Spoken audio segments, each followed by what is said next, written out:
Welcome back. પ્રધાનમંત્રી Narendra Modi Ahmedabad airport ખાતે તેમનું આગમન થઈ ચૂક્યું છે। આગળ વધીશું। ગાંધી અને સરદારનું અમૂલ્ય યોગદાન રહ્યું છે આઝાદીની લડતમાં। આ નિવેદન આપ્યું છે નરહરી અમીને। ગાંધી અને સરદારના વિચારોનો વિસ્તાર પીએમ મોદી સતત કરી રહ્યા છે। અમીન કે જેઓ ગાંધી આશ્રમને નવપલ્લવિત કરવામાં ખૂબ જ મહત્વપૂર્ણ યોગદાન પણ આપવાના છે। નરેશભાઈ, ખૂબ જ સ્વાગત ન્યૂઝ 18માં આપનું। નરેશભાઈ, ખૂબ મહત્વની જવાબદારી રાજ્ય સરકાર સહિત આપને પણ સોંપવામાં આવી છે, તે છે ગાંધી આશ્રમને વિકસિત કરવાની। નરેન્દ્ર મોદીના સપના સાથે આપ કેવી રીતે જોડાશો? આ દેશને આઝાદી અપાવવાનું મહત્વનું યોગદાન ગુજરાતના બે પનોતા પુત્રનું હતું, મહાત્મા ગાંધી અને સરદાર વલ્લભભાઈ પટેલ। આ બંને નેતાઓએ અંગ્રેજોના શાસનમાંથી ભારતને મુક્ત કરાવી અને ભારત દેશને આઝાદી અપાવી હતી। ગુજરાતના લોકો નસીબદાર છે કે ગુજરાતને ત્રીજા પનોતા પુત્ર નરેન્દ્ર મોદી મળ્યા છે કે જે દેશના વડાપ્રધાન છે, અને એ વડાપ્રધાન નરેન્દ્રભાઈ મોદીએ મહાત્મા ગાંધી અને સરદાર વલ્લભભાઈ પટેલના વિચારો અને એમના આદર્શો વિશ્વ સુધી પહોંચે એ દ્રષ્ટિને ધ્યાનમાં રાખીને વડાપ્રધાન કામ કરી રહ્યા છે। કેવડિયા ખાતે સરદાર પટેલનું સ્ટેચ્યુ સૌથી ઊંચું એમની સ્ટેચ્યુ બનાવવાનું કામ પણ નરેન્દ્ર મોદીએ કર્યું છે। એ જ રીતના મહાત્મા ગાંધીએ સાબરમતી આશ્રમને જે રીતના સ્થાપના કરી અને આઝાદીની લડત અહીંથી લડ્યા હતા, એ સાબરમતી આશ્રમમાં વિશ્વના લોકો આવે અને એક શાંતિનો અને અહિંસાનો સંદેશો લઈને જાય, એ દ્રષ્ટિને ધ્યાનમાં રાખીને લગભગ 50 એકર જમીનમાં આ સાબરમતી આશ્રમ રીડેવલપમેન્ટ કરવાનો નિર્ધાર કર્યો છે। લગભગ 1200 કરોડ કરતાં પણ વધારે ખર્ચ કરીને અહીંયા આગળ લોકો જે આવે એ 5-6 કલાક અહીંયા આશ્રમમાં ફરે, શાંતિનો અહિંસાનો મેસેજ લઈને જાય। અને ગાંધીજીએ આઝાદી માટે એમની જે વિચારધારા હતી, એમના જે આદર્શો મૂલ્યો હતા અને ગાંધીયન ફિલોસોફી એમને જે ડેવલપ વિશ્વમાં કરી, એ પ્રવૃત્તિથી લોકો જાણકાર થાય અને એ પ્રવૃત્તિને વધુ વેગ મળે, એ દ્રષ્ટિને ધ્યાનમાં રાખીને અદ્યતન આશ્રમ થશે અને વિશ્વના લોકો મોટી સંખ્યામાં આ આશ્રમની મુલાકાત લે, એ દ્રષ્ટિને ધ્યાનમાં રાખીને વડાપ્રધાને સપનું જોયું છે અને મારી દ્રષ્ટિએ ખૂબ જ ટૂંકા ગાળામાં 2-3 વર્ષની અંદર આ પ્રોજેક્ટ પૂરો થશે। દર્શકોને કહેવા માંગીશ કે નરહરીભાઈ અમીન એક એવું વ્યક્તિત્વ છે, ખૂબ જ સાયલેન્ટલી પીએમ નરેન્દ્ર મોદીના આ સ્વપ્નને પૂરા કરવા માટે તેઓ સતત કાર્યરત છે। આશ્રમવાસીઓ જે આસપાસ રહે છે તેમને સમજાવટમાં પણ તેઓ ઘણો મહત્વનો બાળો ભજવી રહ્યા છે। નરહરીભાઈ, એક ખાસ વસ્તુ પૂછવાની કે આજે નથી કહેતા કે એનું આકર્ષણ રૂપ, હવે જે નવો આશ્રમ થવાનો ડેવલપ, એના આકર્ષણ રૂપ કયા તત્વો રહેશે? એક તો જે ગાંધીજીનો મેઇન પાર્ટ છે હૃદયકુંજ, એ હૃદયકુંજમાં ખૂટતી કડીઓ પૂરી કરવામાં આવશે। એ જ રીતના જુદા જુદા મ્યુઝિયમો બનાવવામાં આવશે અને એક આદર્શ બગીચા જેવું પણ હશે કે જેના કારણે લોકો અહીં આવે અને શાંતિનો અને અહિંસાનો મેસેજ લઈ જાય। ગમે તેટલા ટેન્શનવાળો માણસ હોય તો આ આશ્રમમાં 4-5 કલાક ફરે તો ટેન્શન મુક્ત થઈ જાય, એ દ્રષ્ટિને ધ્યાનમાં રાખી અને આખું ડેવલપમેન્ટ થઈ રહ્યું છે। કૈલાસનાથનજી અને બિમલભાઈ પટેલ। તો પ્રધાનમંત્રી નરેન્દ્ર મોદીનો આ કોન્વોય જઈ રહ્યો છે સાબરમતી આશ્રમમાંથી। દાંડી કૂચને પ્રસ્થાન કરાવવાના છે। આજે આઝાદીના અમૃત મહોત્સવની જ્યારે ઉજવણીનો પ્રારંભ થવાનો છે, ત્યારે પ્રધાનમંત્રી નરેન્દ્ર મોદીનો આ કાફલો સાબરમતી આશ્રમમાંથી જઈ રહ્યો છે। સીધા જ દ્રશ્યો આપને બતાવી રહ્યા છીએ। એરપોર્ટથી સીધા તેઓ સાબરમતી આશ્રમ ખાતે પહોંચ્યા હતા, જ્યાં તેમણે બાપુની છબીને વંદન કર્યા હતા, સૂતરની આંટી પહેરાવીને તેને શ્રદ્ધાંજલિ અર્પણ કરી અને હવે તેઓ અહીંથી નીકળી રહ્યા છે। દ્રશ્યો આપ જોઈ રહ્યા છો ન્યૂઝ 18 ગુજરાતી પર, એક્સક્લુઝિવ દ્રશ્યો આપ જોઈ રહ્યા છો। પ્રધાનમંત્રી નરેન્દ્ર મોદી એરપોર્ટથી સીધા જ સાબરમતી આશ્રમ ખાતે પહોંચ્યા હતા, જ્યાં તેમણે બાપુને વંદન કર્યા। ત્યારબાદ હવે તેઓ દાંડી કૂચને પ્રસ્થાન કરાવવા માટે અહીંથી નીકળી ગયા છે।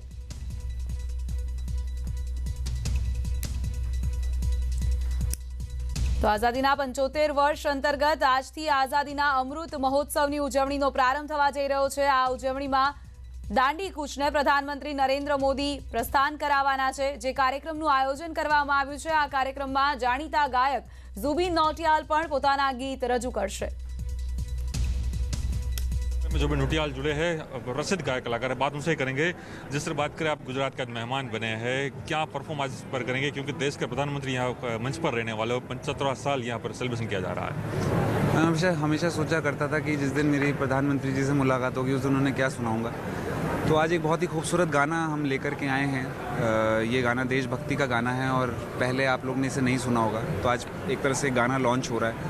और ये गाना गांधी जी के सिद्धांतों पर अमल करने का प्रोत्साहन करता है और भी ऐसी बहुत सारी चीज़ें सिखाएगा जो आप लोग को सुनकर बहुत अच्छा लगेगी। एक प्यार और अमन का पैगाम लेकर आए हैं। गांधी को किस तरह से मानते? गांधी एक फिलोसोफर भी है, गांधी एक सोच भी है। किस तरह की सोच देखते हैं गांधी में? गांधी जी के सिद्धांत मुझे लगता है अपने आप में एक एनसाइक्लोपीडिया है। उसमें ऐसे ऐसे छुपे मैसेजेस हैं जो आप हमेशा याद रखते हैं।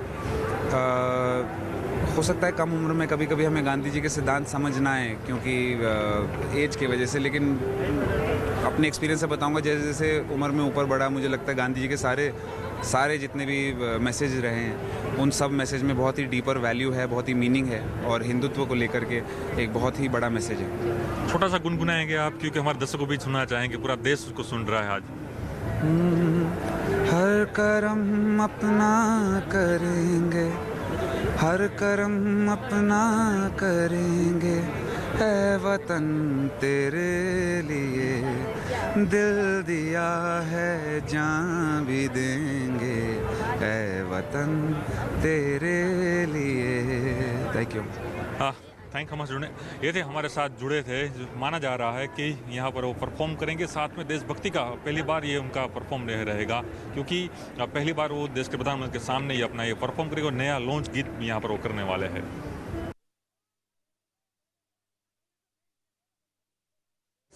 અમૃત મહોત્સવનો પ્રારંભ દેશના પ્રધાનમંત્રી નરેન્દ્ર મોદી કરવા છે તેની પહેલાં જ નરેન્દ્ર મોદીએ એક ટ્વીટ કરીને સમગ્ર દેશવાસીઓને વોકલ ફોર લોકલનો એક સંદેશ આપ્યો છે. આપ જોઈ શકો છો ચરખો એ પ્રતીક હતો મહાત્મા ગાંધીનો અને તેને લઈને જ દેશના પ્રધાનમંત્રી નરેન્દ્ર મોદીએ પણ ટ્વીટ કરીને કહ્યું છે કે લોકોએ હવે લોકલ ફોર વોકલ, કારણ મહાત્મા ગાંધી ખુદ માનતા હતા કે સ્વદેશી વસ્તુઓ છે તે વાપરવી. તેને લઈને આપ જોઈ શકો છો ચરખાનું પ્રતીક અહીં ઊભું કરવામાં આવ્યું છે, જે અભય ઘાટ છે ત્યાં જ્યાં દેશના પ્રધાનમંત્રી નરેન્દ્ર મોદી જે ફંક્શનમાં હાજર રહેવાના છે, જ્યાં અમૃત મહોત્સવનો શુભારંભ કરવાના છે, તેની અંદર આપ જોઈ શકો છો કે પ્રતિક રૂપે અહીં ચરખો મુકાયો છે. અને સાથે જ દેશના પ્રધાનમંત્રીએ ટ્વીટ કરીને સમગ્ર દેશવાસીઓને કહ્યું છે કે વોકલ ફોર લોકલનો મેસેજ અહીં આપ્યો છે, કારણ કે પ્રધાનમંત્રી પણ કહી રહ્યા છે કે સ્વદેશી વસ્તુઓ અહીં વાપરવી જોઈએ અને તેને લઈને જ ગાંધીજીના સંદેશા સાથે દેશના પ્રધાનમંત્રી નરેન્દ્ર મોદી અહીં પોતાનું ટ્વીટ છે કરીને સમગ્ર દેશવાસીઓને અહીં અપીલ કરી છે.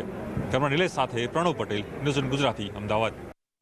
તો પ્રધાનમંત્રી નરેન્દ્ર મોદી નીકળી ગયા છે સાબરમતી આશ્રમ ખાતેથી. અહીંથી તેઓ જશે અને દાંડી કૂચને પ્રસ્થાન કરાવશે. દાંડી કૂચની આજથી શરૂઆત થવા જઈ રહી છે. આજથી આઝાદીના 75 વર્ષ પૂર્ણ થતા આઝાદીનો અમૃત ઉત્સવ, આ કાર્યક્રમની પણ શરૂઆત થવા જઈ રહી છે. અલગ અલગ કાર્યક્રમો આ કાર્યક્રમ અંતર્ગત યોજવામાં આવ્યા છે. સાંસ્કૃતિક કાર્યક્રમો રહેશે, સાથે સાથે જ કેટલાક કેમ્પેઇન પણ આજના દિવસે લોન્ચ કરવામાં આવશે. ઇન્ડિયા એટ 75નો લોગો લોન્ચ કરવામાં આવશે, સાથે જ તેની વેબસાઇટ પણ આજે લોન્ચ કરવામાં આવશે. ગોરધન ઝડફિયા શું કહી રહ્યા છે આ કાર્યક્રમને લઈને આપને સંભળાવીએ. જેલના કારાવાસ, કાળા પાણીની સજા, અંગ્રેજોનો જુલમ અને એમાં અનેક પરિવારોએ પોતાનું બલિદાન આપ્યું, વ્યક્તિઓએ બલિદાન આપ્યું, જે આઝાદીના દિવસો જોવા ના રહ્યા, ઇતિહાસમાં કદાચ એમના નામો પણ નહીં લખાયા હોય, એ બધાને યાદ કરવાનો આ પ્રસંગ 75 વર્ષ જ્યારે પૂરા થાય છે ત્યારે દેશભરમાં આઝાદીનો અમૃત મહોત્સવ ઉજવાઈ રહ્યો છે. અને એમાં દેશના પ્રધાનમંત્રી નરેન્દ્રભાઈ મોદીજી જ્યારે સાબરમતી આશ્રમ, જે કર્મભૂમિ રહી છે મહાત્મા ગાંધીજીની, અને આંદોલનની શરૂઆત એ જે રીતે અહીંયાથી આપણે કરી હતી, એને સંસ્મરણ આવનારા દિવસોમાં લોકોને યાદ રહે એનો એક બહુ સરસ પ્રસંગ યોજાઈ રહ્યો છે.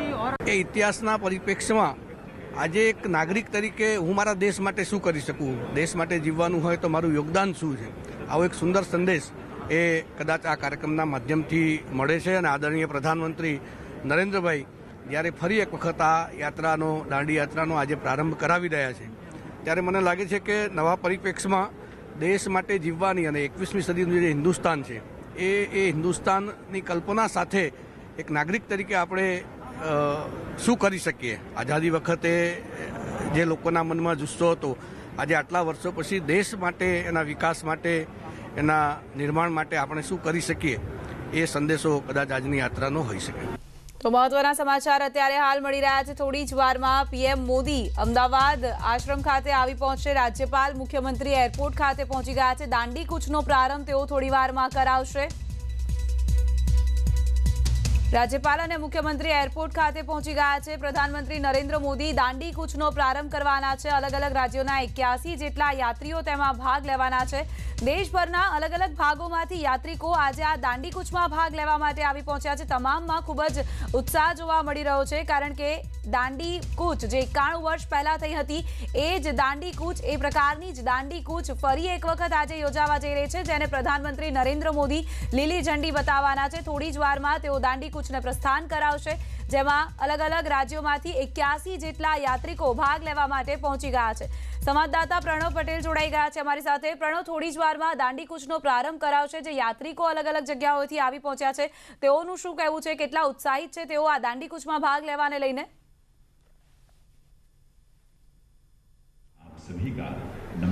પ્રિયંકા, ચોક્કસ ઇતિહાસનું પુનરાવર્તન થઈ રહ્યું છે ભારત દેશની અંદર. ખરેખર વિશ્વ એ ભારત ઉપર નજર રાખીને બેઠું છે, અને જે રીતે પ્રધાનમંત્રી દેશના તેઓ આજે જે અમૃત મહોત્સવ છે અને સાથે જે દાંડી યાત્રા છે તેનો પ્રારંભ કરાવવાનો છે. હું દ્રશ્યો બતાવીશ અભય ઘાટના. આપ જોઈ શકો છો કે તમામ મહાનુભાવો છે તે અહીં હાજર છે, અને થોડી જ મિનિટોની અંદર દેશના પ્રધાનમંત્રી નરેન્દ્ર મોદી સાબરમતી આશ્રમ ખાતે પહોંચશે. ત્યાં તેઓનો નિયમિત જે કાર્યક્રમ છે ત્યાં તેઓ પહેલા મહાત્મા ગાંધીની જે પ્રતિમા છે તેને પુષ્પાંજલિ અર્પણ કરશે.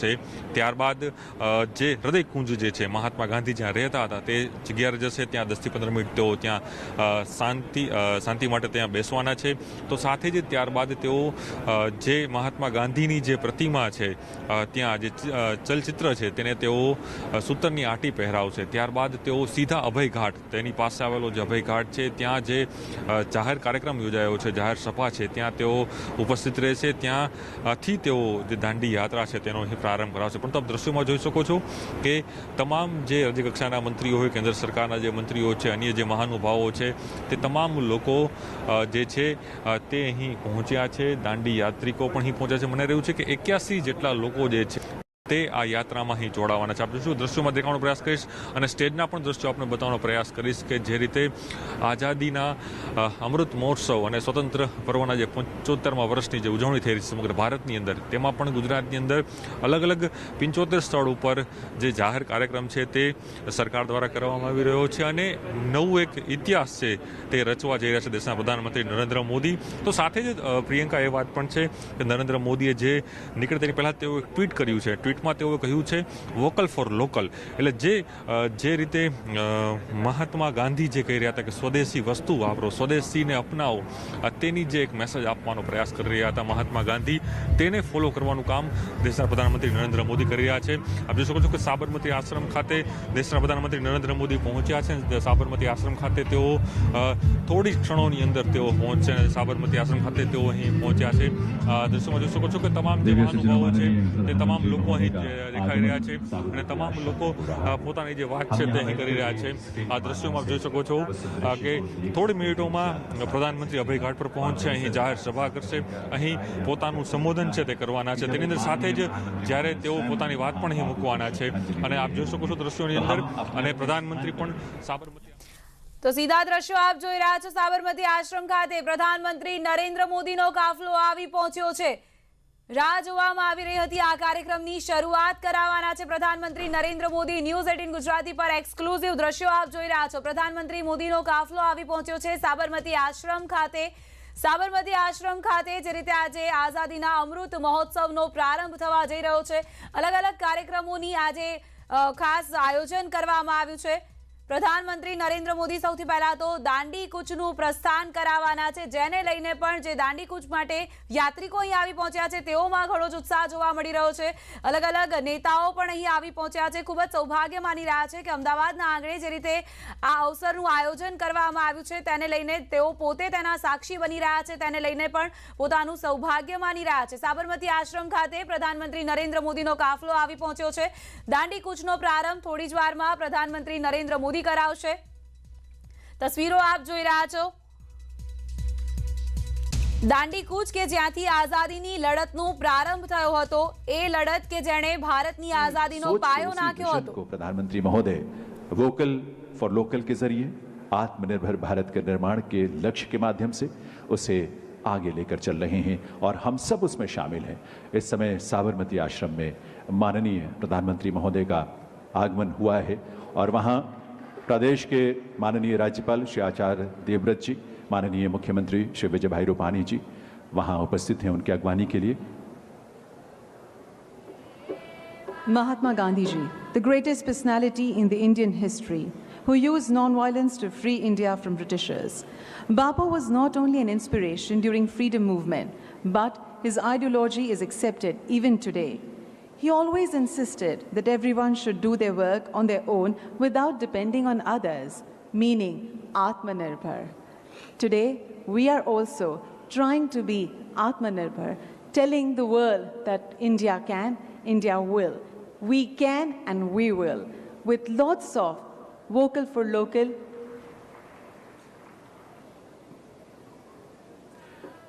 बापू की स्मृतियां हमें मानो पवित्र भाव से भर देती हैं।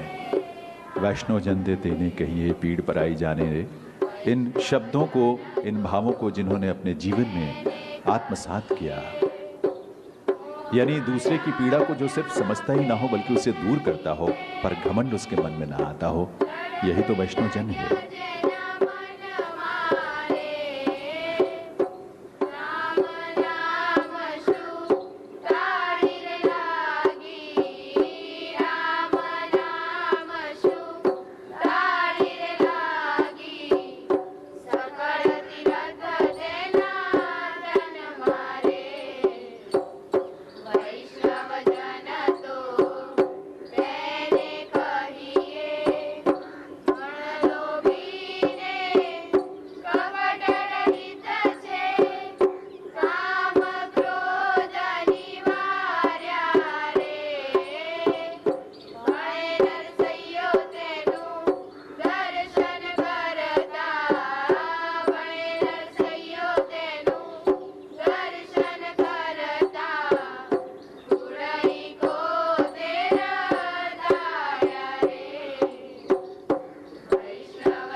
Honorable Prime Minister Shri visiting Hriday Kunj.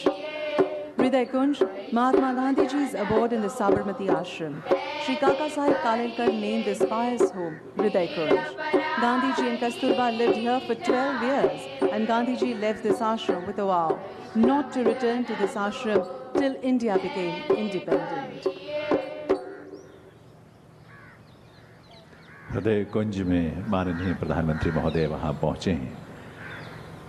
हृदय कुंज नाम भी अपने आप में इतना प्रेरक है, उसका भाव इतना सुंदर है, क्योंकि देश की आत्मा बापू के रूप में जिस निवास में,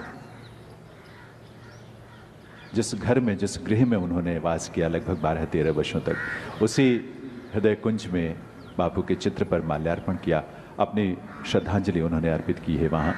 और देश और दुनिया से जब भी कोई व्यक्ति, कोई विभूति यहाँ इस धरती पर, पावन धरा पर आते हैं, तो इस हृदय कुंज में पहुंचकर वे भी अपने आप को गौरवान्वित महसूस करते हैं। बापू का चरखा, बापू के इस्तेमाल की हुई चीज़ें, एक एक वस्तु जो वहाँ सहेज कर रखी गई है, बापू की स्मृतियों का जो प्रतिनिधित्व करती है, हमें बापू की स्मृतियों के साथ जोड़ती है और प्रेरणा देती है। इसीलिए तो ये हृदय कुंज हम सब के हृदय में बसता है। यह हृदय कुंज हम सब के हृदय में बसते हुए हम सबको प्रेरित करता है अपनी देश, अपनी मातृभूमि के प्रति अपने कर्तव्य पथ पर आगे बढ़ते हुए नई ऊर्जा और नई उल्लास के साथ हम निरंतर आगे बढ़ते रहें। माननीय प्रधानमंत्री महोदय ने जहां हृदय कुंज में जाकर अपने बापू की स्मृतियों को नमन किया है, और अब दरअसल माननीय प्रधानमंत्री महोदय का एक एक शब्द, उनकी वाणी, उनके कलम से निकले शब्द हम सब के लिए प्रेरणा बन जाते हैं। और आज ऐसे ही प्रेरक शब्द वे आगंतुक पुस्तिका में वहाँ अंकित कर रहे हैं, क्योंकि उनका चिंतन, भारत के प्रति उनका समर्पण, उनकी निष्ठा और हम सब के प्रति, जो भारत के हर व्यक्ति के प्रति, 130 करोड़ भारतवासियों के प्रति जो स्नेह है उनके मन में, उनके शब्द इसीलिए हम सब के लिए हमेशा प्रेरणा बनते हैं। तो आगंतुक पुस्तिका में इस समय वही शब्द जो बाद में हम सबके जीवन में प्रेरणा बनेंगे, माननीय प्रधानमंत्री श्री नरेंद्र मोदी जी उसे अंकित करते हुए।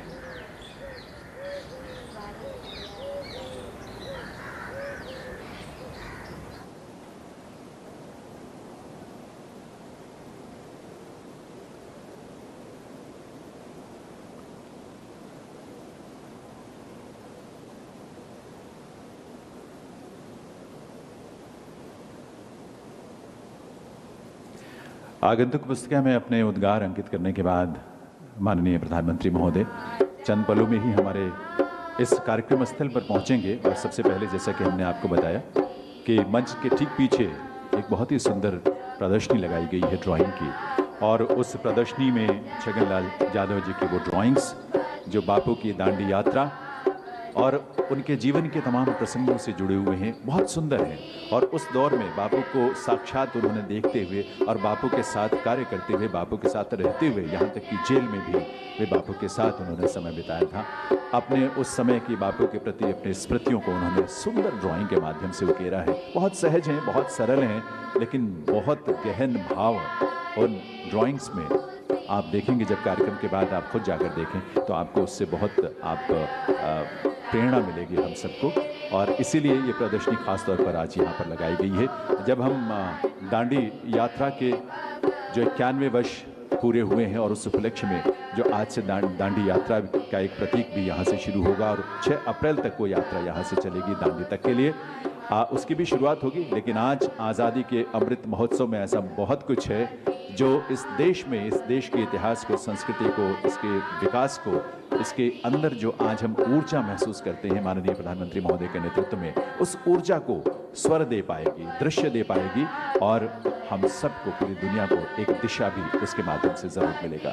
तो ये इन वर्षों में हमने देश में जिस तरह से विकास की गति को देखा है, निश्चित रूप से देखा है, दुनिया ने देखा है, लेकिन उसके साथ साथ एक गौरव की जो अनुभूति, क्योंकि वो चंद पंक्तियां जो पहले भी हमने आपसे शेयर की थी और वो बहुत सार्थक पंक्तियां हैं, बहुत ज़रूरी हैं, और सच्चाई उसमें कूट कूट कर एक शब्द में है कि जो भरा नहीं है भावों से बहती जिसमें रसधार नहीं, वो हृदय नहीं, वो पत्थर है जिसमें स्वदेश का प्यार नहीं। और स्वदेश का प्यार तभी आपके और हमारे मन में पैदा होगा जब हम इस देश को जानेंगे, इस देश की संस्कृति और इसकी सभ्यता को हम निकट से आत्मसात करेंगे, उसको अपने जीवन में धारण करने की कोशिश करेंगे।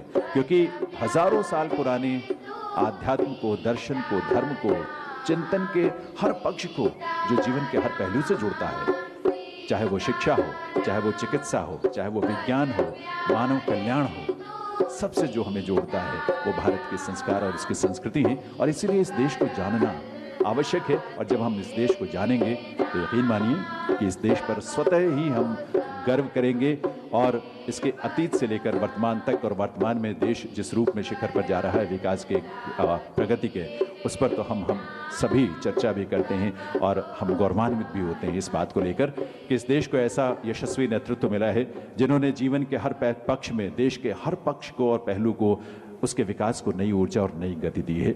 और अब जैसा कि आप स्क्रीन पर स्वयं देख रहे हैं, माननीय प्रधानमंत्री महोदय का वाहन यहाँ इस कार्यक्रम स्थल के प्रवेश द्वार पर वहाँ पहुँच रहा है, जहाँ वे पहले प्रदर्शनी का अवलोकन करेंगे और उसके बाद यहाँ इस मंच पर देवियों से जिन्हों आपके सामने माननीय प्रधानमंत्री महोदय का आगमन होगा।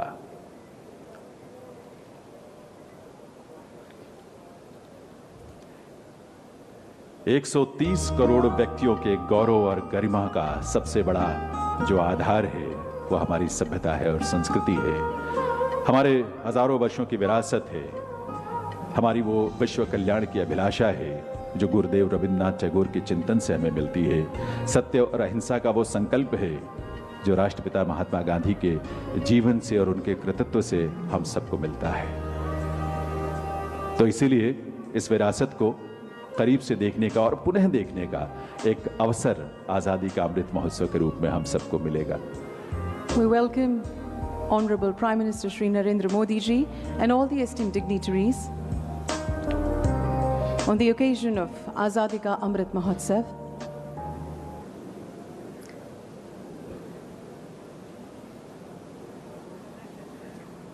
The exhibition, which is being currently watched by Honorable Prime Minister Shri, consists of pictorial documentation of Chhaganlal Yadav ji, who documented the entire Dandi Yatra, which was a historic movement initiated and inspired by Bapu.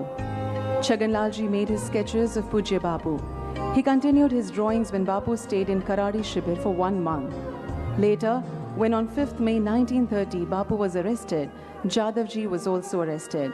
And in the Nasik prison also, he documented the events through his sketches and drawings.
स्मृतियों की कितनी सारी परतें हैं और बहुत प्रेरक हैं। इतिहास के पन्नों को इतने सुंदर ढंग से यहाँ पर प्रदर्शित किया गया है, जहाँ आपने छगनलाल यादव जी की जो स्केचेस हैं, ड्राइंग्स हैं, वो आपने देखे दांडी यात्रा से जुड़ी हुई।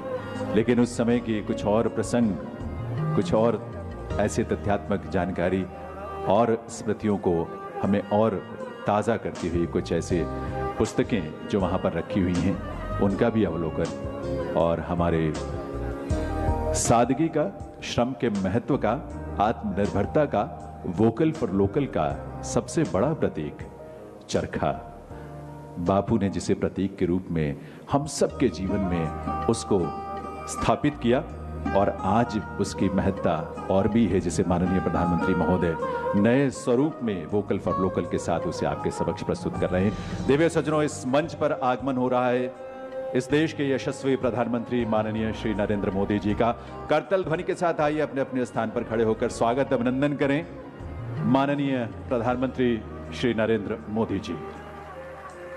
ये हम सब का सौभाग्य है। गुजरात की ये पावन धरा है। साबरमती आश्रम के इस स्थल पर ये आयोजन जो कि आज़ादी का अमृत महोत्सव है, जिसका शुभारंभ आज माननीय प्रधानमंत्री महोदय के कर कमलों से होने जा रहा है, इस अवसर पर बहुत बहुत स्वागत है, अभिनंदन है, वंदन है माननीय प्रधानमंत्री महोदय का। यह हम सब के लिए बहुत सौभाग्य की बात है, यह हम सब के लिए गर्व की बात है कि इस पावन धरा पर इस आयोजन का शुभारंभ आज होने जा रहा है।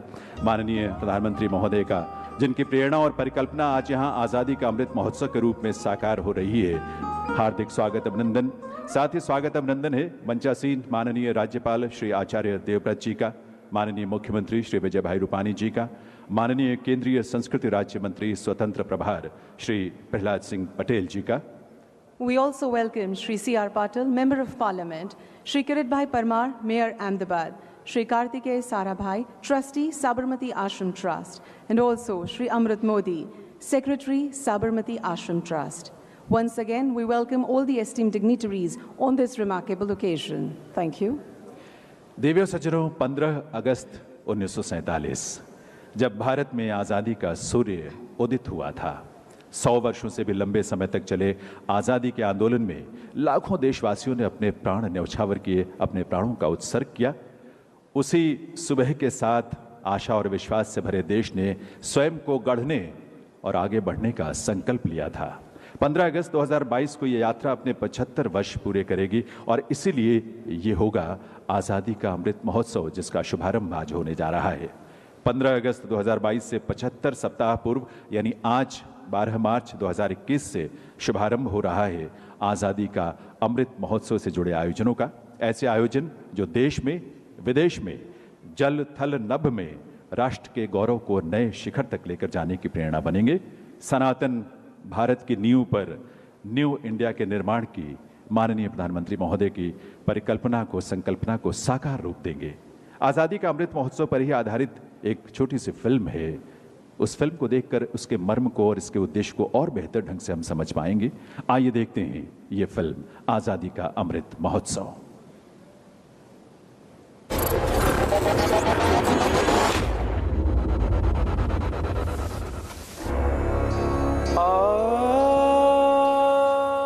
लगभग समय जितना ही प्राचीन,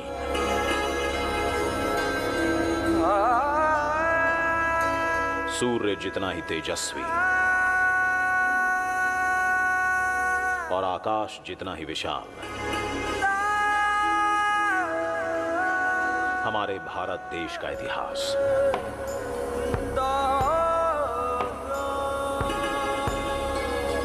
ज्ञान, विज्ञान और समृद्धि से सजा इतिहास।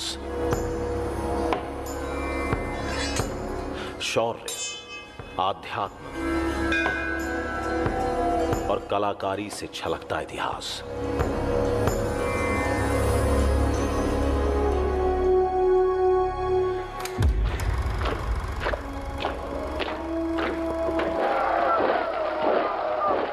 अंग्रेजी हुकूमत ने देश को बेड़ियां पहनाई। एक हुए सब दीवाने देश के, आजादी की अलख जगाई। लाठी ऐनक वाले ने सत्याग्रह अनोखा छेड़ा। अनगिनत बलिदानों के बाद ये देश विदेशियों ने छोड़ा।